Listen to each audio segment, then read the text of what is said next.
ஆனந்தி, விடுதலை சிறுத்தைகள் கட்சி தமிழக வெற்றி கழகத்தின் நாளைய அமைச்சரவை பதவியேற்பு விழாவில் பங்கேற்பார்களா, அமைச்சரவையில் இணைவார்களா, விடுதலை சிறுத்தைகள் கட்சியின் சார்பாக யார் அமைச்சராக போகிறார்கள் என்ற சர்ச்சை மீண்டும் எழுந்திருக்கிறது. முதலில் வெளியில் இருந்து ஆதரவு என்று விசிக தலைவர் திருமாவளவன் திட்டவட்டமாக அறிவித்து ஆதரவு கடிதம் வழங்கிவிட்டார். இன்று அயோத்திதாச பண்டிதரின் பிறந்த நாளையொட்டி நடைபெற்ற நிகழ்ச்சியில் பேட்டியளித்த போது தாவேகா தலைவரும் முதலமைச்சருமான விஜயே தங்களை அமைச்சரவையில் இணையுமாறு அவர் அழைப்பு விடுத்தார் என்பதால் உயர்நிலை குழுவினரோடு முன்னணி கட்சியின் பொறுப்பாளர்களோடு கலந்து ஆலோசனை செய்து நாங்கள் இந்த முடிவை அறிவிப்போம் என்று கூறியிருந்தார். இதையடுத்து விசிக அமைச்சரவையில் பங்கேற்குமா பங்கேற்காதா என்ற சர்ச்சை பரபரப்பாக அரசியல் களத்தில் எதிரொலித்தது. இந்த சூழ்நிலையில் இப்போது அரை மணி நேரத்தில் மற்றொரு பேட்டியை விசிக தலைவர் திருமாவளவன் அளித்திருக்கிறார். அதில் தாவேகா அமைச்சரவையில் இடம்பெறுவதா என்பது குறித்து விரைவில் நாங்கள் ஆலோசித்து முடிவெடுத்து அறிவிப்போம் என்று கூறியிருக்கிறார். இதனால் விடுதலை சிறுத்தைகள் கட்சியின் சார்பாக திருமாவளவனே அமைச்சராக நாளை பதவி ஏற்பாரா என்ற பரபரப்பு ஏற்பட்டிருக்கிறது. ஏனென்றால் 2 பேட்டிகளை 1 மணி நேர இடைவெளிக்குள் அவர் 2 இடத்தில் சென்னையிலேயே கொடுத்திருக்கிறார். ஒன்று அசோக் நகர், மற்றொன்று கிண்டி. 2 இடத்திலும் அளித்த பேட்டியில் விரைவில் ஆலோசித்துதான் முடிவை அறிவிப்போம் என்று கூறியிருக்கிறார். இதனால் விசிக அமைச்சரவையில் பங்கேற்குமா, அப்போது அமைச்சராக பங்கேற்க போவது வன்னியரசா, திருமாவளவனா அல்லது அங்கு காட்டுமன்னார் கோயில் சட்டமன்ற உறுப்பினரா என்ற கேள்வி எழுந்திருக்கிறது. ஜோதிமணியா என்ற கேள்வி எழுந்திருக்கிறது. 2 சட்டமன்ற உறுப்பினர்களின் ஆதரவு இப்போது தமிழக வெற்றி கழகத்தின் அரசுக்கு நாங்கள் அளிப்போம் என்று கடந்த 8ஆம் தேதியே அவர் அந்த ஆதரவு அளிக்கும் போது 2 நாட்களாக அந்த ஆதரவு கடிதத்தை அளிப்பதில் ஒரு இழுபறியான சூழ்நிலை நீடித்தது.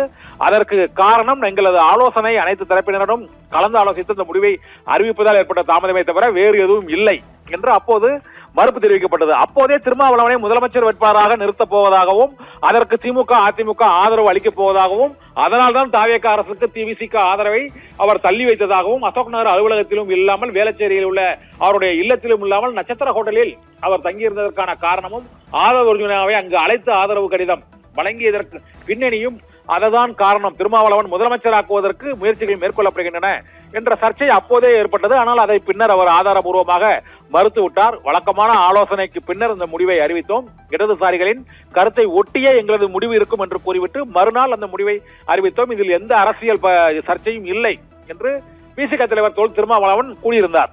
இந்த சூழ்நிலையில் வெளியிலிருந்து ஆதரவு என்று கடிதம் கொடுத்துவிட்டு இப்போது விசிக மீண்டும் அமைச்சரவையில் பங்கேற்பது தொடர்பாக மீண்டும் ஒரு ஆலோசனையை இன்று தொடங்கி இருக்கிறது. இந்த முடிவு எப்போது வெளியாகும் என்பது தொடர்பாக அசோக் நகரில் சற்று முன்பு விசிக தலைவர் தொல் திருமாவளவன் ஒரு பேட்டி அளித்திருக்கிறார். அந்த பேட்டியில் கட்சியின் முன்னணி பொறுப்பாளர்களோடு விவாதித்து கலந்து ஆலோசனை நடத்தி அமைச்சரவையில் இடம்பெறுவதா இல்லையா, நாளை ஆளுநர் மாளிகையில் நடைபெறும் பதவியேற்பு விழாவில் விசிக சார்பில் அமைச்சர்கள் பங்கேற்பார்களா இல்லையா, முதலமைச்சர் விஜயே எங்களுக்கு நேரடியாக எனது இல்லத்திற்கு வந்து அமைச்சரவையில் பங்கேற்குமாறு அழைப்பு விடுத்தார் என்ற துணியில் இப்போது 2 பேட்டிகளை விசிக தலைவர் தொல் திருமாவளவன் அளித்திருப்பது மீண்டும் சர்ச்சையை ஏற்படுத்தி இருக்கிறது. இதனால் வெளியிலிருந்து ஆதரவு அளிப்போம் என்பதில் என்ற நிலைப்பாட்டில் மார்க்சிஸ்ட் கம்யூனிஸ்ட் கட்சி மற்றும் இந்திய கம்யூனிஸ்ட் கட்சி உறுதியாக இருக்கிறது. அவர்கள் உறுதியாக இருப்பதுடன் அதிமுகவை அமைச்சரவையில் சேர்த்தால் அதிமுக எம்எல்ஏக்களை சிவி சண்முகம், எஸ்பி வேலுமணி, நத்தம் விஸ்வநாதன் மற்றும் விஜயபாஸ்கர் உள்ளிட்ட அதிருப்தி அதிமுகவினரை அமைச்சரவையில் சேர்த்தால் தமிழக வெற்றி கழகத்தின் அரசுக்கு ஆதரவு அளிப்பதே மறுபரிசீலனை செய்வோம் என்று இன்று தங்கசாலையில் நடைபெற்ற அந்த பெட்ரோல் டீசல் விலை உயர்வை கண்டித்து நடைபெற்ற இந்திய கம்யூனிஸ்ட் மார்க்சிஸ்ட் கம்யூனிஸ்ட் கட்சியின் அந்த போராட்டத்தில் அங்கு சிபிஐ மாநில செயலாளர் வீரபாண்டியனும் சிபிஎம் மாநில செயலாளர் பே சண்முகமும் திட்டவட்டமாக தெரிவித்திருக்கிறார்கள். நேற்று திருத்துறைப்பூண்டியில் அளித்த பேட்டியிலும் இன்று சென்னை தங்கசாலையில் போராட்டத்தில் நடைபெற்ற பேட்டியிலும் அவர்கள் திட்டவட்டமாக அந்த முடிவை அறிவித்து விட்டார்கள்.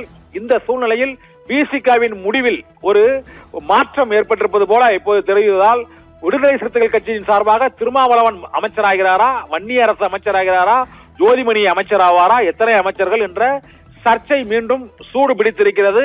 இதில் அதிமுக சார்பில் எவரும் அமைச்சர்களாக பங்கேற்க மாட்டார்கள் என்ற உறுதிமொழியையும் இங்கு திருமாவளவன் அசோக் நகரில் அளித்த பேட்டியில் தெரிவித்திருக்கிறார். கிண்டியில் அவர் அளித்த பேட்டியில் தெரிவிக்கவில்லை. கிண்டியில் பேட்டி அளித்த அடுத்த அரை மணி நேரத்தில் அசோக் நகரில் அளித்த பேட்டியில் அவர்கள் அதிமுக சார்பாக அமைச்சரவையில் எவரும் பங்கேற்க போவதில்லை என்று திருமாவளவன் தெரிவித்திருப்பதன் மூலமாக திருமாவளவனுக்கு அத்தகைய உறுதி அளிக்கப்பட்டிருக்கிறது. அதிமுக தரப்பில் எந்த எம்எல்ஏக்கும் அமைச்சர் பதவி வழங்கப்படாது, அதனால் நீங்கள் அமைச்சரவையில் பங்கேற்க வேண்டும் என ஆதவ் அர்ஜுனா உள்ளிட்டோர் வலியுறுத்தியதாக கூறப்படுகிறது. ஆகவே விசிக முதல் முறையாக தமிழக வெற்றி கழகத்தின் முதலமைச்சர் விஜய் தலைமையிலான அமைச்சரவையில் இடம்பெறுவதற்கான வாய்ப்பு பிரகாசம் அடைந்திருக்கிறது. அதை நோக்கித்தான் இந்த ஆலோசனை கூட்டத்தின் முடிவு இருக்கும் என்றும் எதிர்பார்க்கப்படுகிறது. விசிக நாளை அமைச்சரவை பதவியேற்பு விழாவில் பங்கேற்பதற்கான வாய்ப்புகள் அதிகமாக இருக்கின்றன என்பதே திருமாவளவனின் 2 1 மணி நேர இடைவெளி பேட்டியின் மூலமாக தெரிய வருகிறது. ஆனந்தி.